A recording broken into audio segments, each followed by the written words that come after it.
Good afternoon. This is a quick review of the Bonzart Ziegel camera, a recent Kickstarter campaign that was launched about a year ago, and they've just started delivering. I got mine in the mail today, and I just wanted to review a few points about it. So in the package came the camera, a faceplate, and then I had also ordered the extra wide and macro lens. And the package had the lens strap and a magnetic lens cover. If we open it up, we'll see underneath here there's a USB cable, there's a little screwdriver, the instruction manual, some colored filters for the ring flash, and a little mirror to put on the front of your faceplate as sort of a selfie image thing.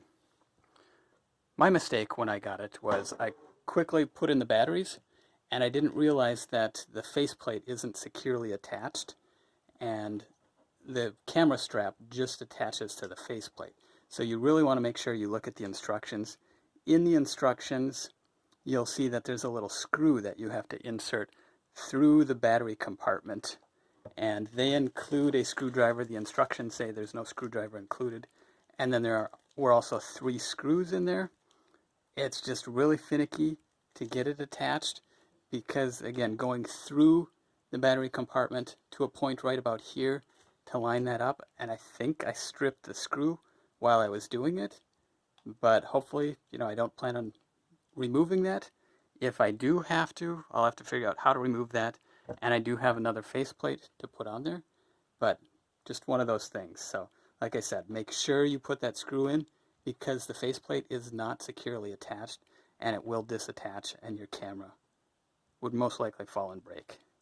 So turning it on, you'll see the Bonzart name, and then it'll go right to the menus. Mine was set up in Japanese, so I had to work my way through the menus and figure out how to adjust that.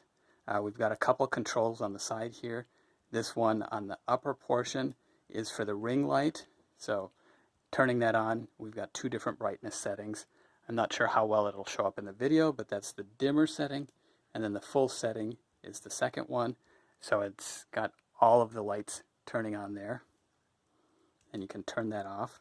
And then you've got a few different modes for your color too. You've got your standard color, you've got your vivid color, EML, you've got your retro, you've got your sepia, you've got black and white.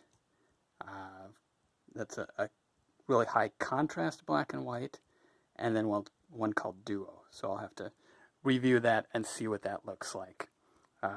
Going through the menus too, you click on the set and you can flip through the menus. It's just the buttons are really close together, so if you have bigger fingers, you can easily fat finger the buttons and flip through there. There's an up and down. And then also to play back the images that you have taken, you just hit this little button here, and you can navigate through your images with that. So the other thing that's a little finicky too is the shutter button. At first when I pressed it, it didn't do anything. Putting that screw in seemed to help, but it's one of those things you need just the right touch, and there is a slight delay when you push that to the point where it actually takes the picture. So just be prepared for that as well. But I'll try and post more videos when I have a chance. I'll also try and post some photos taken with it, and whatever I have, I'll post in the near future. Thank you.